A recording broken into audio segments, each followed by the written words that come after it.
आम आदमी पाकिस्तानी मतलब एक रिक्शा ड्राइवर वो पाकिस्तान की बेहतरी के लिए क्या कलीदी किरदार अदा कर सकता है? रिक्शा ड्राइवर से लेके एक अच्छी सीट पे बैठे ओहदेदार तक, एक आलिम दीन से लेके एक आम आदमी, मजमूई तौर पे इस मुल्क का एहतराम, इकराम, इसकी कदर हमारे दिल में हो। हमारी जो ख़वातीन हैं वो उनके ड्रामे देख देख कर वैसा बनने की कोशिश ना करें। जब पुलिस ने हिंदुओं को अरेस्ट किया तो नतीजे में उन्होंने मुसलमानों का माशी बाइकआउट कर दिया। हर वक्त मुसलमानों को ये खदशा है कि कहीं उसकी मस्जिद के ऊपर हमला ना हो जाए। 70-80% लोगों के पास आप देखें वाशरूम की सहूलत नहीं है, तो ये सकाफती रिवायत की आड़ में इनके जवाज का रास्ता फराहम नहीं किया जाए। बाजा तो शरीयत से नहीं टकराता। इन्ना अनकरल अस्वातिल सौतुल आवाज़ को ऊंचा करना। अच्छा, एक कुत्ता अपने वो दायरे में लिया हुआ है, वो कुत्ता नरगे च फसिया होना दे, वो हुण बेचारा देख रहा है कि मेरे ना हो की रही। वो जेडे 7-8 नौजवानों के नरगे च फसिया है ना, उनके हाथों में लंबे लंबे बाजे हैं।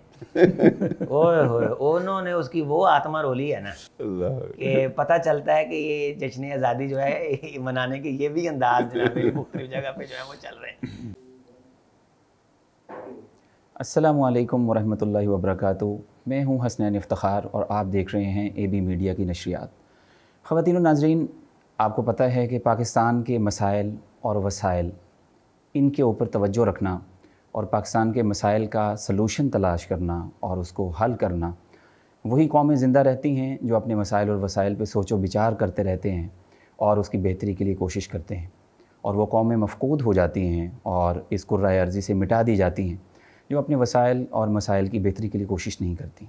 आज इसी मुबारक सिलसिले पे गौर व खौज़ करने के लिए हमारे साथ बड़े ही खूबसूरत हमारे दो मुअज़्ज़ज़ मेहमानान मौजूद हैं, जिनमें कारी अज़ीम अख्तर साहब और मौलाना बिलाल अहमद भट्ट साहब।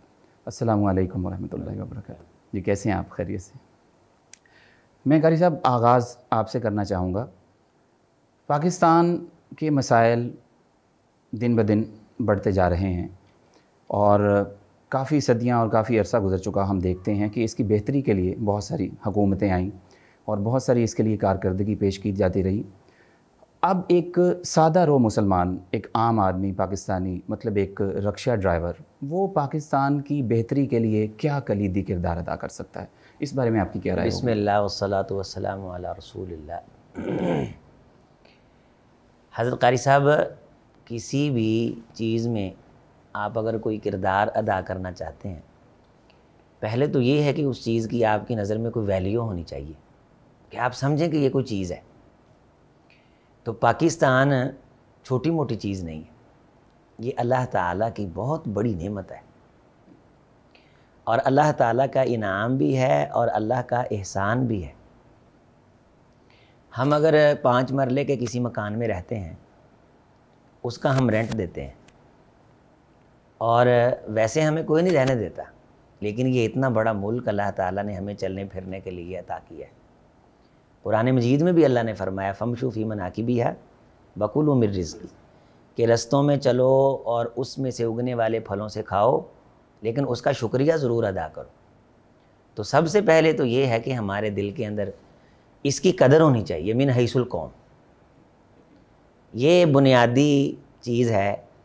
अमूमी तौर पे आपको अक्सर लोग इस मुल्क से बेजार नज़र आएंगे, यानी कसूर हुक्मरानों का है, लूट घसूट इन्होंने डाली है, नुकसान इन्होंने किया है, लेकिन बेजार पाकिस्तान से, जहर भरे जुमले पाकिस्तान के बारे, गुस्सा सारा पाकिस्तान पे। जिसको अल्लाह ताला ने 4 रुपए दे दिए वो मुल्क छोड़ के बाहर चला गया, वो सारा जहर इस ममलकत, इस खित्ते, इस अर्ज़ के बारे वो बोलता है। और जितनी एफिशिएंसियाँ सारी उसने, जितने फ़लसफ़े इसी पे झाड़ने हैं कि पाकिस्तान रहने के काबिल नहीं है, पाकिस्तान ये नहीं है, पाकिस्तान वो नहीं, जबकि उसके प्यो दादे की कब्रें भी यहाँ हैं।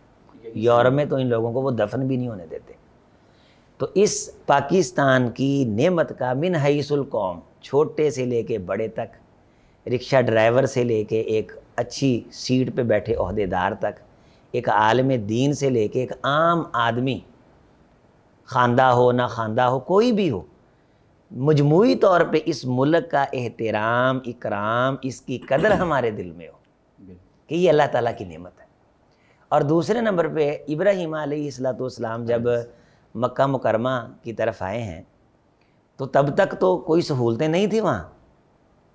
کسی قسم کی وہاں ڈیولپمنٹ نہیں تھی. بوادٍ غیر ذی زرعٍ، غیر زرعی وادی تھی، لیکن اللہ نے فرمایا کہ تم وہاں اسے اپنا وطن بناؤ، وہاں جا کے ٹھہرو. ابھی انہوں نے جب وطن بنانے کا آغاز ہی کیا ہے تو اس کے لیے اللہ سے دعائیں مانگی ہیں. تو وطن کے لیے دعائیں مانگنا یہ انبیاء کی سنت ہے. جب ہم اس کی کوئی حیثیت سمجھیں گے تو یقین مانیں ہم اس کے لیے اللہ سے دعا بھی کریں گے. ہمارا بچہ بیمار ہوتا ہے، ہم اس کے لیے راتوں کو اٹھ کے دعائیں نہیں کرتے. ڈاکٹر کو چیک کروانے کے باوجود بھی دعائیں کرتے ہیں. ہمارے پاس پیسے ہوتے ہیں میڈیسن کے، اس کے باوجود بھی ہم دعائیں کرتے ہیں. ڈاکٹر اگر اچھا نہ ملے، اسباب نہ ہوں، پھر بھی ہم دعائیں کرتے ہیں. تو دعا کا تعلق تو ہمیشہ قائم رہنا چاہیے. اس ملک کی بہتری کے لیے اللہ سے خیر مانگنے کا تعلق. آپ کھلے دل سے اسے بھی میڈیا کے چینل سے لوگوں سے پوچھیں، اور میں بھی یہاں آواز دوں گا کہ کومنٹ کے اندر لوگ ہمیں بتائیں کہ ہم اس ملک کے لیے دعا مانگتے ہیں یا صرف یہ مولویوں کا کام ہے، سیاستدانوں کا کام نہیں ہے. کوئی جتنے بھی ادارے ہیں سبھی دعا مانگیں. ہر بندہ اس ملک کے لیے اللہ سے دعا مانگے، خیر کی دعا مانگے. رسول اللہ صلی اللہ علیہ وسلم جب مدینہ طیبہ تشریف لائے تو کچھ بھی نہیں تھا فی الحال، لیکن فرمایا اللہ اس کے مد میں برکت پیدا کر دے، اس کے سا میں برکت پیدا کر دے. یعنی کلو سیر کے پیمانے تو ہمارے جو ہیں وہ سننے والے سامعین جانتے ہیں، چلو مد اور سا سے واقف نہیں، یہ پیمانے ہیں کہ دیکھنے کو تو وہ کلو ہو، ماپنے کو تو وہ سیر ہو، لیکن اس میں برکت پیدا کر دے. اے اللہ ابراہیم علیہ السلام نے مکہ کے لیے دعائیں کیں، میں مدینہ کے لیے دعا کرتا ہوں. توبہ، اسے پاکیزہ کر دے، اسے کشادہ کر دے، اور یہاں آنے والوں کو بیماریوں سے اور نفاق سے پاک کر دے. یہاں تک کا اپنے دعا فرمائی اس وطن کے لیے کہ خدایا جو یہاں فوت ہو جائے اسے میری شفاعت نصیب کر دے. یہ ملک کی اہمیت تھی، ملک کے ساتھ قدر تھی، اس کے لیے دعائیں تھیں. اب ہمارا یہ تعلق ہے. رسول اللہ صلی اللہ علیہ وسلم کو اللہ نے حکمرانی بھی عطا فرما دی، ہجرت آپ نے فرمائی، اس کے بعد مکہ فتح ہو گیا. عزیز و اقربا وہاں، خاندان وہاں، قوم قبیلہ وہاں. کہیں سے آواز بلند ہوئی کہ حضور شاید اب مکہ میں ٹھہر جائیں گے. فرمایا نہیں، کائنات ساری ایک طرف چل رہی ہو اور مدینہ والے اکیلے ایک گلی میں چل رہے ہوں تو خدا مجھ سے پوچھے کہ کون سی گلی میں چلنا چاہتے ہو، تو میں تو اسی رستے کو، اسی ٹریک کو پسند کروں گا جس میں مدینہ کے لوگ چلیں گے. میرا مرنا اور جینا مدینہ کے ساتھ ہے جہاں میں ہجرت کر کے آ گیا ہوں. یہ ہے بنیادی تصور اس ملک کے ساتھ عقیدت احترام کا. یہ ہوگا تو ایک رکشے والا بھی سمجھے گا کہ میں نے کوئی کردار ادا کرنا ہے. جب بندہ جس کے لیے دعا مانگے، یہ کیسے ہو سکتا ہے اس کے لیے خیر کے جذبات نہ رکھے؟ یہاں تو ہم نے ہر چیز توڑی مروڑی ہے. ہر چیز جو ہے وہ، جہاں کہیں آپ کولر لگا کے دیکھ لیں، یہاں سرکاری سطح پہ کروا دیں آپ کام، تو جہاں منہ بھی دھونے کی اجازت نہیں ہے، قیمتی پانی، وہاں ہم پاؤں دھوتے ہیں، کیونکہ ہم نے کبھی اس کے لیے دعا مانگی نہیں. جس کے لیے دعا مانگی ہو نا، جس کے ساتھ، جس کو بندہ نعمت سمجھتا ہو، جس کی دل میں قدر ہو، جس کی چیز میں ویلیو ہو، جسے کوئی چیز سمجھتا ہو، اس کے لیے کردار ادا کرے گا. بیسک یہ ہے کہ ہم نے اس کو ابھی تک کچھ سمجھا ہی نہیں ہے، مطلب اس کی اہمیت ابھی تک اجاگر ہی پتہ ہی نہیں ہے کہ یہ اصل میں نعمت کی قدر تب ہوتی جب وہ چھن جائے. شاید یہ قوم، اللہ نہ کرے، اللہ نہ کرے، یہ کوئی انتظار میں بیٹھی ہوئی ہے. ایسے ہوگا تو نہیں. اللہ خیر فرمائے، اللہ پاکستان کی حفاظت فرما رہے ہیں. اللہ نے اس کی بڑے بڑے مشکل حالات میں حفاظت فرمائی ہے. ابھی بٹ صاحب بتائیں گے کہ ڈیفالٹ کے جو خدشات تھے تو بھی پاکستان گیا، لیکن اللہ تعالیٰ نے اسے بچایا. لیکن دشمن تو یہ توقع کرے جو پاکستان سے باہر ہے اس کے نیچے جانے کی، پاکستانی کیوں یہ توقع کریں؟ یہ دل کے اندر یہ خیال کیوں رکھیں؟ کوئی سیاسی پارٹی ہو، لیکن پاکستان تو سانجا ہے نا. بالکل ایسا. میرا اختلاف ہو سکتا ہے، میں اگر تحریک انصاف کا ہوں تو نون لیگ سے، نون کا ہوں تو تحریک انصاف یا پیپل پارٹی سے. پاکستان سے تو میرا کوئی اختلاف نہیں ہے. بالکل ایسا. اس سرزمین نے میرا کیا بگاڑا ہے؟ اس سرزمین سے ہمیشہ مستفید ہی ہوئے ہیں. بالکل. میں آپ کی بات منقطع کر رہا ہوں، معذرت خواہ ہوں. بٹ صاحب، پاکستان میں آج کل یہ بہت کثرت سے باتیں ہونے جا رہی ہیں کہ سری لنکا کی طرح کی صورتحال پاکستان کی بھی خدا نخواستہ، اللہ نہ کرے ایسی کوئی بن جائے. تو آپ اس بارے میں کیا ایک دانشمندانہ رائے رکھتے ہیں کہ پاکستان کے لیے کیا دشوار گزار ہے کہ وہ ڈیفالٹر ہو یا اسے اپنے آپ کو بچا لے؟ بسم اللہ الرحمن الرحیم.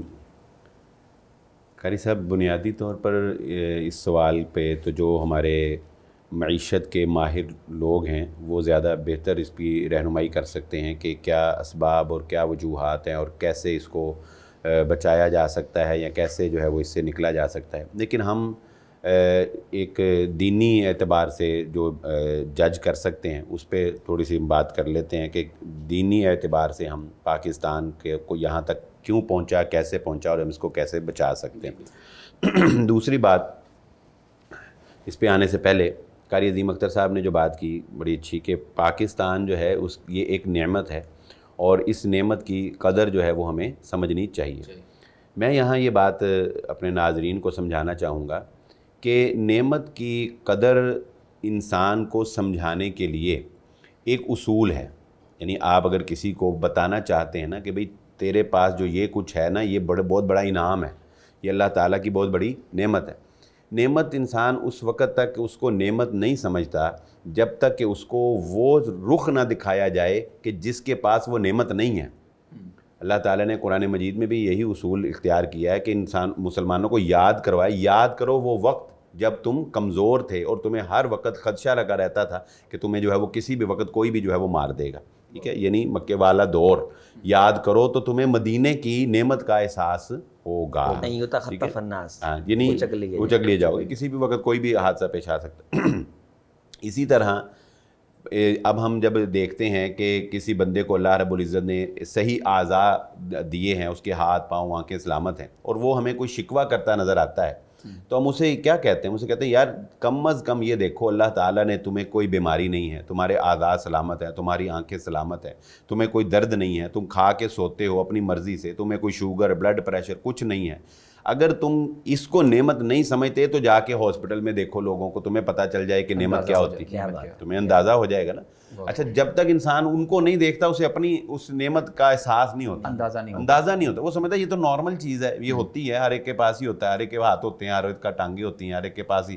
لیکن جب وہ دیکھتا ہے کہ نہیں اس کے بغیر بھی لوگ ہیں تو پھر اسے پتہ چلتا ہے کہ اللہ تعالیٰ نے واقعی مجھ پہ بہت بڑا انعام اور مجھ پر بہت بڑا احسان کیا ہے. تعرف الاشیاء بأضدادها. بالکل. تو پاکستان کی نعمت اور اس کی قدر جاننے کا ایک یہ طریقہ ہے, ہمیں لوگوں کو بتانا چاہیے کہ اس وقت انڈیا کے جو مسلمان ہیں ان کے اوپر کیا بیت رہی ہے, وہ کس ماحول کے اندر, کس سختی کے اندر اور کس پریشر کے اندر جو ہے وہ زندگی گزار رہے ہیں. اچھا بٹ صاحب, بڑی خوبصورت آپ نے بات ارشاد فرمائی. اصل میں حقیقت یہ ہے کہ دنیا اس وقت ورلڈ وائڈ ہو چکی ہے, مطلب اس وقت ڈیجیٹل پلیٹ فارمز کے اوپر میرے خیال میں مجھے نہیں لگتا کہ پبلک کو اس کے بارے میں اویئرنیس نہ ہو, تو پھر کیسے ان کو دوبارہ سے تاکیداً یاد کروایا جائے؟ نہیں, اصل میں نہیں حسنین صاحب, اگر اویئرنیس ہو نا تو ہماری جو یوتھ ہے یا ہماری جو خواتین ہیں وہ ان کے ڈرامے دیکھ کر ویسا بننے کی کوشش نہ کریں.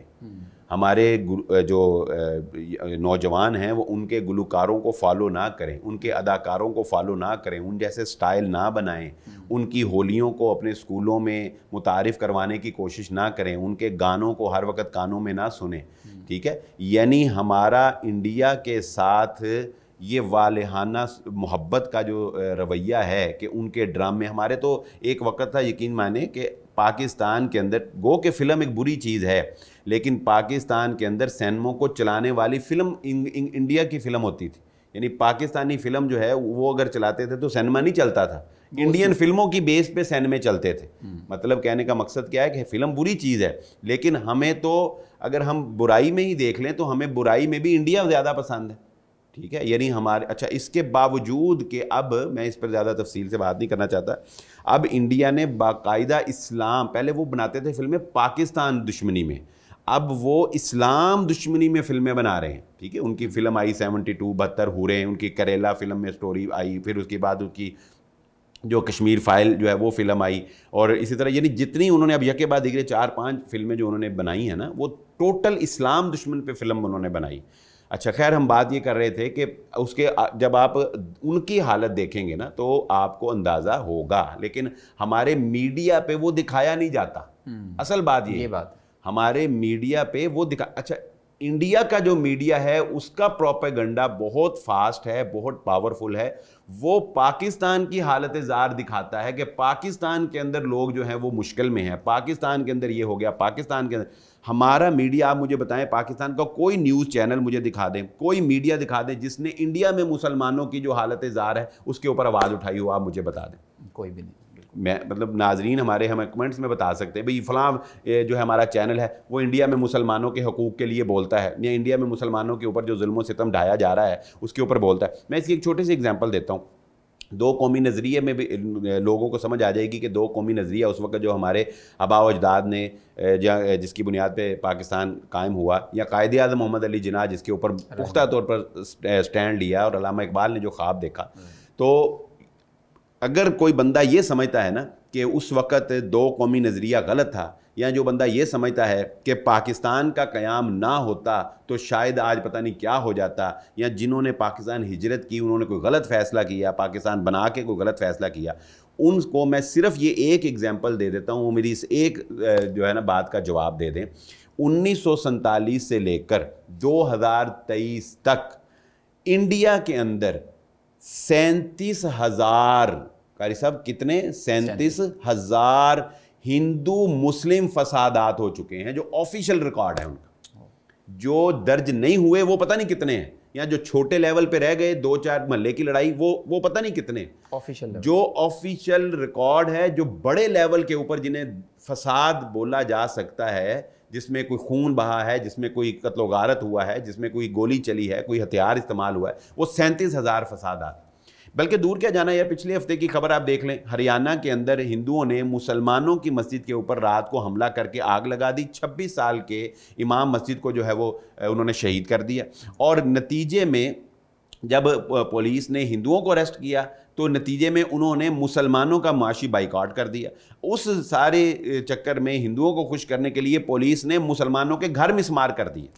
आप मुझे बताइए, जिसका घर मिसमार कर दिया जाए उससे पीछे उसके क्या रह जाता है। यानी वहाँ पर ना हर वक्त मुसलमानों को ये खदशा है कि कहीं उसकी मस्जिद के ऊपर हमला ना हो जाए, हर वक्त वहाँ के मुसलमानों को ये खदशा है कहीं उसे गद्दार वतन करार दे के जो है वो वैसे ही ना मार दिया जाए, हर वक्त मुसलमानों को जो है वो ये ख़तरा है कि हम अपने आप को वतन मुहिब साबित करने में किसी तरह कामयाब हो जाएं। मुसलमानों के ख़िलाफ़ जो है वहाँ पे फ़िल्में बन रही हैं, मुसलमानों के ख़िलाफ़ जो है, बल्कि इवन के वहाँ पे अब जो इलाकाई स्कूल हैं या कॉलेज हैं या जो मोहल्ले, उनके नाम तक तब्दील किए जा रहे हैं। ऐसे दर्जनों लोग हैं कि जिन्होंने अपने बच्चों के, मुसलमान घराने में पैदा हुए, अपने बच्चों का नाम इस्लामी नहीं रखा बल्कि हिंदू नाम रखा। क्यों? ताकि बड़ा होकर बच्चा जो है उसको आगे जाके मसाइल पेश ना आए। ये तो एक छोटी सी, मैं अभी वक्त नहीं इजाज़त देता, वरना इस पर हम पूरी लोग अवाम के सामने रखें कि वहाँ के मुसलमान बेचारे किस चक्की में पीस रहे हैं। इसके अलावा अवाम जो है ना उनकी, वो आम अवाम जिस तरह हमारी अवाम है या उनकी अवाम है, उनके भी कोई हालात कोई अच्छे नहीं हैं। बिल्कुल। यानी दुनिया के अंदर बदतरीन किस्म की जो भूख है बिल्कुल पूरी रुए ज़मीन में, वो सबसे ज़्यादा इंडिया में है, भारत। और इंटरनेशनल रिपोर्ट के मुताबिक पूरी दुनिया में अक़लियतों को सबसे ज़्यादा ख़तरा जो है वो इंडिया के अंदर है। ठीक है, यानी इंडिया एक इंसानियत के लिए अगर कहा जाए ना कि एक गंदा तरीन मुल्क है, पूरे खित्ते के लिए, बल्कि मतलब इंसानियत के लिए एक गंदा तरीन मुल्क है इंडिया। तो पाकिस्तान, जब आप इंडिया को देखेंगे, इंडिया के मुसलमानों को देखेंगे, तो आपको पाकिस्तान जन्नत लगेगा। इसी तरह कारी साहब, मतलब USA अमेरिका है, हम लोग उनकी बहुत सारी एग्जांपल्स देते हैं, मतलब अच्छी ख़बरें, लेकिन वहाँ पे वो ख़ुद बहुत सारे डॉलर्स के मकरूज़ हैं और दुनिया का सबसे बड़ा वो मुल्क है जिसके ऊपर कर्ज़े कसरत के साथ हैं। तो मैं, चूँकि इस वक्त ये नेमत अल्लाह ने हमें दे रखी है पाकिस्तान की, हमें चाहिए कि हम अपने यूथ को किस तरह से अपने दो कौमी नज़रिया के साथ, या कायदे आज़म मोहम्मद अली जिन्ना रहिमहुल्लाह तआला रहमतन वासिया, उनका विज़न दोबारा से ताकीदन एक्सप्लेन कर सकें। क्योंकि आजकल ये भी कसरत से बातें हो रही हैं कि कायदे आज़म मोहम्मद अली जिन्ना रहिमहुल्लाह शायद वो सेकुलरिज़म के कायल थे, या वो एक ऐसी रियासत चाहते थे जहाँ मज़हब, इस्लाम या रिलीजस का कोई ताल्लुक़ नहीं। तो इस बारे में थोड़ी सी रोशनी डालिएगा। शाह साहब जो बात फरमा रहे थे भट्ट साहब कि रहने के एतबार से आम आवाम के लिए, अगरचे उनकी हिंदू अवाम इंडिया की है, دنیا کا، یعنی آپ یوں سمجھیں کہ وہ زندان ہے، ایک قید خانہ، ایک عقوبت خانہ ہے۔ 70-80% لوگوں کے پاس آپ دیکھیں واش روم کی سہولت نہیں ہے، 50% سے زائد ان کے لوگ فٹ پاتھوں پہ سوتے ہیں، سین نہیں ہے ان کے پاس۔ صرف یہ کہ حکومت کو یہ پتہ ہے کہ ہم نے جناب علی فلاں جو ہے وہ مشن جو ہے وہ چاند پہ بھیجنا ہے، اب ہمارے میڈیا کو وہ چاند پہ جاتا مشن نظر آتا ہے، گاڑیاں بن رہی ہیں جی، یہ ہو رہا ہے وہ ہو رہا ہے، لیکن جتنی قتل و غارت گری اور جتنی چوری، آپ اگر قریبی کسی ساتھی سے ملیں گے جو ان کے جو ہیں وہ یہ افواج کے ان کے جو سسٹم ہے نا، وہ ان کے بارے آپ کو بتلائیں گے کہ ان کے ہاں کوئی چیز نہیں بچتی، چھوٹی سے چھوٹی چیز یہ چوری کر لیتے ہیں۔ اور زمانے کے گرے ہوئے لوگ، بدعہد لوگ، متعصب لوگ، حاسد لوگ، اس قسم کے ضدی لوگ، اور مسلمانوں کی صورتحال یہ ہے کہ وہ علی الاعلان واضح اسلامی نام نہیں رکھتے کہ بچے کو، چونکہ حکومت ان کی ہے، اس کو جاب میں مسئلہ بنتا ہے، اس کو آگے اپنے فیوچر میں مسئلہ بنتا ہے، اور وہ نام بھی اس طرح کا گول مول سا رکھتے ہیں۔ تو بالآخر جب اس طرح لوگ کرنے لگ جاتے ہیں تو تہذیبیں اور شناختیں کھا لی جاتی ہیں، جس طرح اسپین کے اندر ہوا، اندلس کے اندر ہوا، کہ وہی لوگ جو مسلمان تھے ان کے گھروں کے اندر کرسچن کمیونٹی پیدا ہونے لگی، عیسائی پیدا ہونے لگے۔ یہ جو ہمارا خطہ ہے پاکستان کا، جو اللہ تعالیٰ نے ہمیں دیا، اور یہ باقاعدہ لیا ہی اس لیے تھا، ہمارے پاکستان بننے کی دلیل ہی دو قومی نظریہ ہے۔ اگر یہ دلیل ہمارے پاس محفوظ نہ ہو تو ہمیں پاکستان بنانے کا ہمارے پاس جواز کوئی نہیں ہے۔ وہ دلیل کیا تھی؟ اب مطالعہ دیکھ لیں یا عام کسی بچے سے آپ پوچھ لیں، سیکولر بندے سے بھی پوچھ لیں کہ بھئی دو قومی نظریے کا کوئی نام محمد علی جناح کے منہ سے نکلا تھا کہ نہیں؟ ان کا خدا اور ہے، ہمارا آسمانی تصور اور ہے، ان کے نظریات اور ہیں، ہمارے اور ہیں، آگ اور پانی فرق اس سے بھی زائد ہے، تو وہ تو اکٹھے رہ سکتے ہیں کسی موقع پہ۔ تو قائد اعظم محمد علی جناح کے یہ جملے تھے، یہ نہیں رہ سکتے بھی، ان سے جدا کیوں ہونا ہے؟ ہماری تہذیب الگ ہے، ہمارا تشخص الگ ہے، ہماری شناخت الگ ہے، اور ہم ہیں کون؟ مسلمان۔ ہم مسلمان ہیں۔ کہیں بھی کسی قسم کا، یعنی سیکولر طبقے نے جو الگ ہی توت کھڑا کیا ہوا نا اپنے لیے ہی، یہ کہیں بھی کوئی دلیل نہیں ملتی۔ اسلام ایک آزادی سے جینے کا موقع دیتا ہے۔ اسلام کسی لا اکراہ فی الدین، کسی معاملے میں کسی موقع پہ آپ پہ جبر نہیں کرتا، لیکن جس طرح ملک کو چلانے کے قانون ہوتے ہیں، یہاں آپ نے اشارہ نہیں توڑنا ورنہ آپ کا چلان کٹے گا، آپ نے کسی کو مارنا نہیں ہے، آپ پہ فلان دفعہ لگے گی، اسی طرح اسلام کے بھی کچھ آئین اور قانون ہیں، زندگی گزارنے کے کچھ اسالیب ہیں۔ محمد علی جناح ایک خالص اسلامی ریاست ہی چاہتے تھے، اس کا خواب انہوں نے اسلامی ریاست کا ہی دیکھا تھا، اور ان کی محنت اسلامی ریاست کے لیے ہی تھی۔ بلکہ ان کا ایک خطبہ ہے جس کے یہ جملے ہیں کہ قیامت کے دن مجھ سے اللہ تعالیٰ پوچھے کہ تم نے کیا کیا ہے، تو میں اس بات کو کہنے میں خوشی محسوس کروں گا کہ اللہ، میں نے ایک اسلامی سلطنت کے لیے میں نے محنت کی، اور میں اس مسلمان سلطنت کے لیے باغ دوڑ کرتا رہا، اور میں اسی باغ دوڑ کے اندر مرا۔ یہ میرا فخر ہے۔ تو ان کا تو یہ فخر تھا۔ افسوس کی بات یہ ہے، جس طرح حضرت بٹ صاحب نے توجہ دلائی ہے، کہ اگر ہماری یوتھ سنجیدہ ہو یا ہماری قوم عوام سنجیدہ ہو تو پھر کیا ہمارا سارا دن ڈرامے دیکھنے میں گزرے؟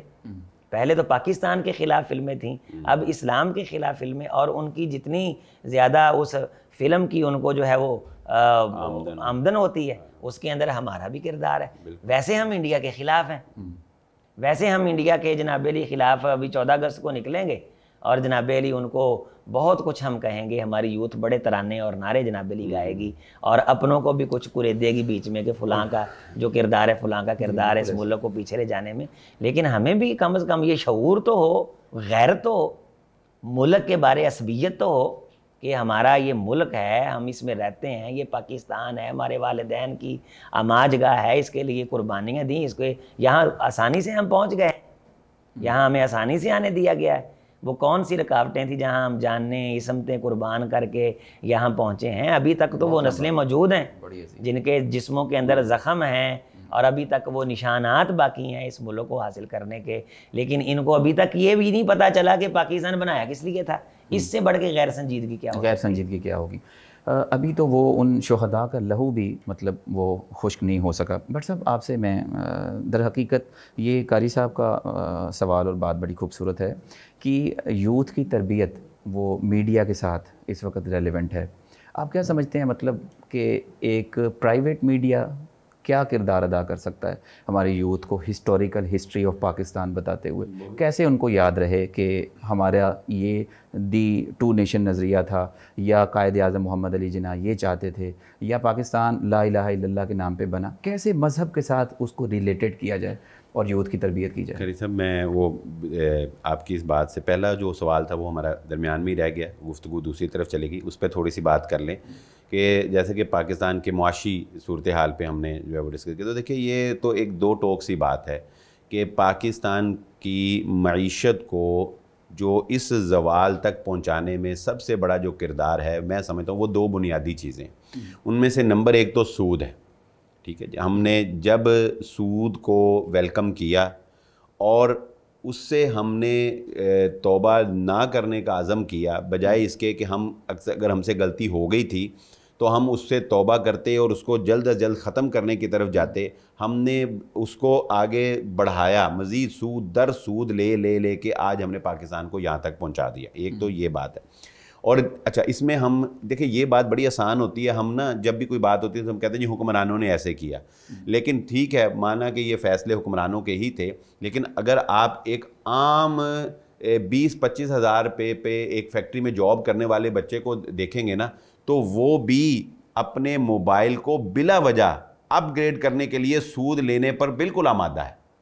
آپ بتائیں وہ سود پہ کیا بچے موبائل لے رہے ہیں کہ نہیں لے رہے؟ مطلب آپ کا کہنے کا مقصود یہ ہے کہ وہ سسٹم میں ہی اس طرح سے مزاجن گرفتار ہو. ان کو تو برا کہہ لیں کہ جی انہوں نے پاکستان کو سود کے شکنجے میں جکڑ دیا، مگر آپ کی 90% عوام جو ہے ان کے ہاتھوں میں موبائل، ان کے نیچے گاڑیاں، ان کے پاس، اور یہ سارا کچھ کس لیے ہے؟ وہ دوسرا فیکٹر جو میں ذکر کیا، پہلا فیکٹر تھا سود، اور اس سود میں عوام سے لے کر ایک عام آدمی سے لے کر حکمران تک سارے ادنا سے اعلیٰ تک سارے برابر میں جو ہے وہ اس میں شریک ہیں. اگر ایک رکشہ ڈرائیور جو ہے وہ آئی فون رکھ رہا ہے اور قسطوں کے اوپر رکھ رہا ہے تو اسے وزیر اعظم سے کس بات کا جو ہے افسوس ہے کہ جی اس نے سود پر جو ہے وہ گاڑیاں منگوا لی 25؟ تیری جتنی حیثیت تھی تو نے اتنے حصے میں سود کھایا، اس کی جتنی حیثیت ہے اتنے حصے میں سود کھایا. صاحب آپ کی بات منقطع، اس دور میں بھی علماء تھے اور وقت کے ساتھ ساتھ ہم کہتے ہیں اب تو قحط الرجال ہو گیا، مطلب اس وقت تو بہت زیادہ علمی شخصیات بھی موجود تھیں. تو کیا انہوں نے کوئی ایسی تحریک نہیں چلائی سود کے خلاف، یا وہ حکمرانوں کو صحیح طور پہ گائیڈ نہیں کر سکتے؟ تحریکیں چلی ہیں، بلکہ اس کے ابھی بھی تحریکیں چلتی ہیں، ابھی بھی سپریم کورٹ میں جو ہے وہ باقاعدہ مقدمات چلتے ہیں. حکومت پھر جو ہے وہ نواز شریف کی حکومت نے اس وقت جو ہے وہ ان سے ٹائم لے لیا کہ جی ہم ایک دم سود نہیں ختم کر سکتے، ہم اس کو دھیرے دھیرے آہستہ آہستہ ختم کریں گے. سپریم کورٹ نے ٹائم دے دیا، ٹھیک ہے، یہ لڑائیاں چل رہی ہیں. یعنی علماء اپنا کردار ادا کرتے ہیں، بولتے ہیں، آواز اٹھاتے ہیں، احتجاج کرتے ہیں، سپریم کورٹ تک جاتے ہیں. جیسے اب ٹرانسجینڈر کا انہوں نے قانون لائے تو علماء نے کوشش کی، سپریم کورٹ تک گئے، اس کے خلاف آ گیا. یہ سارا کچھ چلتا رہتے ہیں لیکن عملاً کچھ نہیں ہوتا، چونکہ قوت نفاذ وہ حکمرانوں کے پاس ہوتی ہے، وہ عملاً اس کا کچھ نہیں. اچھا، اور دوسرا فیکٹر سود ہو گیا، اور دوسرا فیکٹر یہ ہے شاید کہ یہ دوسرا فیکٹر جو ہے یہی سود کی وجہ بھی بنا ہو بہت سے مقامات پر. اور دوسرا فیکٹر یہ ہے وہ ہے اپنی حیثیت، اپنی آمدن سے زیادہ اخراجات کرنا صرف دکھاوے کے لیے، لگژریز کی طرف جانا. یہ عادت حکمران طبقے سے لے کر ایک سکول میں میٹرک کے بچے کے اندر بھی یہ عادت جو ہے یہ پائی جاتی. ہم اس معاملے میں ہم تربیتی فقدان سمجھتے ہیں کہ ہم تربیت نہ کر سکے یہ اپنے یوتھ کی، کہ ان کو ہم وہ درویشی، وہ سادگی، وہ قناعت پسندی وہ سمجھاتے، بلکہ اب ہم کہتے ہیں کہ نہیں اگر اس کے پاس موبائل نہیں ہوگا یہ احساس کمتری کا شکار ہو جائے گا. دوسرے بچوں کے پاس آئی فون ہوتا ہے، اس کے پاس نہیں ہوتا، وہ گاڑی پہ جاتے ہیں، وہ ایسے ہے، یعنی اس نے برانڈ کے کپڑے پہنے ہوتے ہیں، اس نے ان چکروں میں نا ہم نے اپنے بچوں کو حرام کی طرف لگایا، ان کے اندر جو ہے وہ لگژریز کا شوق ڈالا. یہ شوق وہی بچے پھر آگے جا کے سیٹوں پہ بیٹھے، وہی عادتیں جو ہیں وہ آگے چلی. اور اس وقت پاکستان جو ہے وہ سود کی وجہ سے اور اپنے بجٹ، اپنی آمدن، اپنی حیثیت سے زیادہ اخراجات کرنے کی وجہ سے पाकिस्तान जो है उसका ये हाल जो है वो यहाँ तक हमें नज़र आ रहा है। बाकी जो आपकी बात है कि यूथ को कैसे या अपने आने वाली नस्ल को कैसे अवेयरनेस किया जाए, तो देखिए उसके लिए तो बुनियादी जो तरीक़ाकार होता है वो तालीमी निज़ाम होता है। आप तालीमी निज़ाम के ज़रिए से अपनी आने वाली नस्ल को बचा सकते हैं। जापान के ने जिस वक्त अमेरिका ने उसके ऊपर अटैक किया तो जापान से जब उनका एग्रीमेंट होने लगा, जाहिर है कि वो मगलूब हो गए थे, हार गए थे जंग को, तो जापान ने उनसे एग्रीमेंट में इस बात को साइन करवाया कि ठीक है हम फ़ौज नहीं रखेंगे, हम ये काम नहीं करेंगे, हम फ़लाँ नहीं करेंगे, हम फ़लाँ नहीं करेंगे, लेकिन उन्होंने कहा कि निज़ाम तालीम हमारा होगा, निज़ाम तालीम हम कंट्रोल करेंगे, निज़ाम तालीम जो है अमेरिका का नहीं होगा। इस वक्त अंग्रेज़ से जो दिलों के अंदर मोहब्बत पाई जाती है वो सिर्फ़ और सिर्फ इस वजह से है कि अगरचे हम आज़ाद हो गए हैं लेकिन निज़ाम तालीम जो है वो 1857 वाला ही हमारे पास, वो वही पैटर्न वही है लॉर्ड मैकाले वाला ही। उसकी वजह से आप देखेंगे कि आज भी हमारी जो मोहब्बतें हैं, बच्चों की जो चाहते हैं, वो उधर को ही भाग भाग कर क्यों जाती। तो बात वही आ जाती है कि सिर्फ मीडिया के ऊपर, यूट्यूब के ऊपर, फेसबुक के ऊपर 2-4 प्रोग्राम कर लेने से बात नहीं बनेगी। जब तक हम निज़ाम तालीम के ज़रिए से अपने बच्चों को पाकिस्तान की कदर, पाकिस्तान की अहमियत और पाकिस्तान के मुकाबले में अपने दुश्मन का हकीकी चेहरा उनके सामने बेनकाब नहीं करेंगे। और हाँ, इस पर मैंने बल्कि एक जगह पे गुफ्तगू में भी ये बात कही, मैंने कहा कि देखो हम अगर आप देखें ना कारी साहब, हमारा सोशल मीडिया इस वक्त जितना भी है वो यकीन माने आपसी फसाद के अंदर भरा पड़ा है। बनु उमैया की मुखालिफत में, अहले बैत और सहाबा के जो है वो मामलात में, हज़रत हुसैन रज़ियल्लाहु ताला अन्हु की शहादत में, और इसी तरह जो फ़िक़ही इख्तलाफ़ात हैं फिर उनमें, यानी जितना ज़ोर भी लग रहा है ना वो सारे का सारा आपसी फसादात, आपस में एक दूसरे को नीचा कराने में, एक दूसरे को ऊपर करने में वो लग रहा है। तो मैंने ये नौजवानों को ये कहा, मैंने कहा यार देखो, मैं ये नहीं कहता कि आप टिकटॉक पे वीडियो लाजमन बनाओ या यूट्यूब पे लाजमन वीडियो बनाओ, मगर मैं कहता हूँ वो डॉक्टर जाकिर नाइक साहब वाली बात मैंने कहा, मैं कहता हूँ कि उनसे जब ये जो ड्रामा आया था ना तुर्की का उर्तगल, तो उनसे किसी ने पूछा जी ये देखना जायज़ है, तो उन्होंने कहा कि मैं ये नहीं कहता कि ड्रामा देखो, लेकिन मैं कहता हूँ कि यार जिसने देखना ही है ना तो चलो वो दूसरे ना देखे, ये देख अल्टरनेट ये मतलब कहने का कि मैं ये नहीं कहता कि हर बंदा अर्तगल देखे, लेकिन मैं कहता हूँ यार आपने ड्रामा तो देखना ही देखना है, आदत जो पड़ी तो चलो आप दूसरे ना देखो, ये देख बड़े फसाद बड़े छोटा बहुत फिका का एक उसूल भी है। तो बहरहाल मैंने नौजवानों को, मैं यार आपने वीडियो बनानी ही बनानी है, शौक जो आपको पड़ गया, तो मैंने कहा कोई ऐसी वीडियो बनाओ जिसमें पाकिस्तान की कदर, पाकिस्तान की मोहब्बत और पाकिस्तान की अहमियत को उजागर करो और दुश्मन का चेहरा बेनकाब करो। और जिस तरह वो मीडिया पे इस्लाम के ख़िलाफ़ जो है वो प्रोपेगेंडा कर रहा है, तुम इस्लाम की हिमायत में और इस्लाम के दिफा पे जो है वो उनके प्रोपेगेंडे का जवाब दो। जी, बड़ी खूबसूरत आपने बात इरशाद फरमाई। कारी साहब, ये मदारिस जो हैं वो ख़ास तौर पे ऐसे ख़ास किस्म के मौक़े पर 14 अगस्त के हवाले से क्या उनको चाहिए कि वो पाकिस्तान के इस कलीदी किरदार में अपना भी कोई हिस्सा दाखिल करें? चूँकि आपको पता है तारीख़ी तौर पर माशाल्लाह से कि जितनी भी उलमा की तहरीकें हैं वो सारी की सारी पाकिस्तान को लेने में बनाई गई। तो क्या आजकल के जो मदारिस हैं या तलबा इज़ाम हैं, मदारिस में भी इस चीज़ का ख़ास तौर पर स्पेसिफ़ाई इंतज़ाम होना चाहिए 14 अगस्त के हवाले से कि उनको अहमियत व कदर बताई जाए?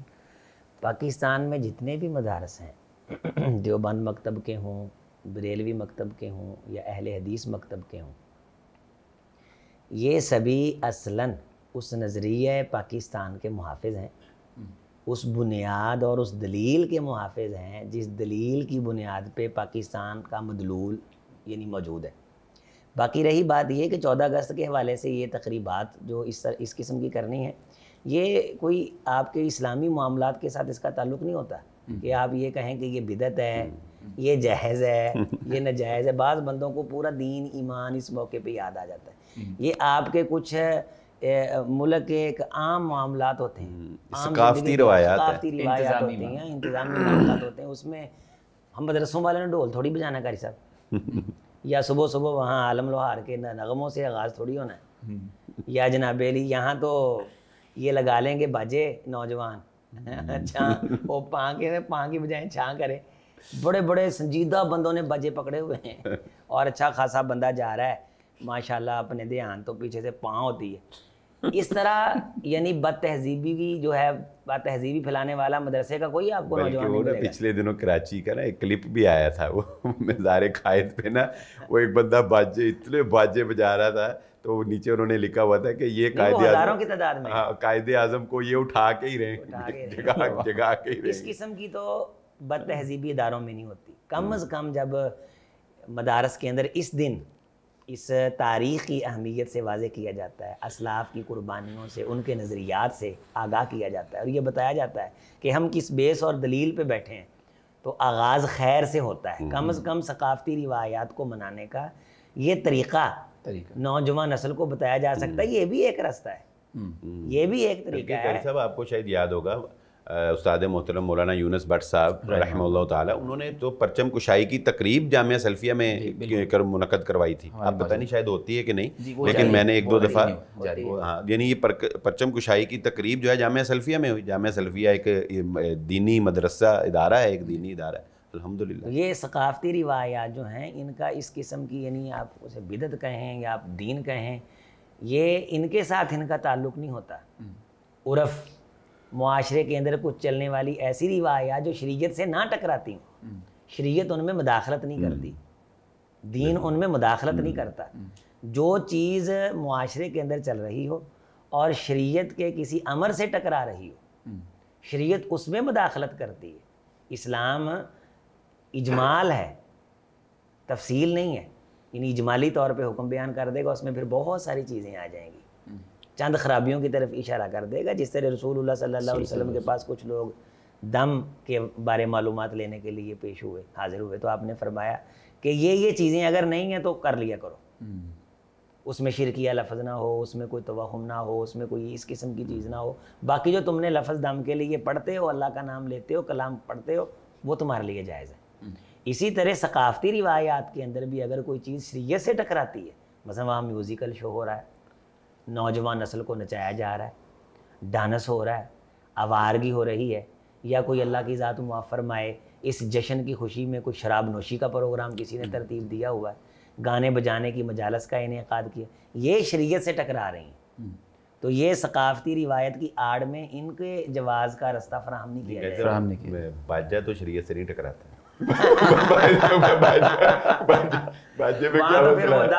निकाल लेंगे, कोई ना कोई रास्ता निकल जाए, लेकिन ये है कि अगले बंदे को तंग करना, इन्ना अनकर अस्वाति लसौतुल, आवाज़ को ऊंचा करना। अच्छा भला एक बंदा जा रहा है, उन्होंने बेचारों ने भी टेंशन पा रहे पा करके बल्कि मैंने देखा है कि जगह 7-8 नौजवानों ने ना वो एक कुत्ता अपने वो दायरे में लिया हुआ है, वो कुत्ता नरगे च फसिया उन्होंने दे, वो हुण बेचारा देख रहा है कि मेरे ना हो की रही, वो जेडे 7-8 नौजवानों के नरगे च फसिया है ना, उनके हाथों में लंबे लंबे बाजे हैं।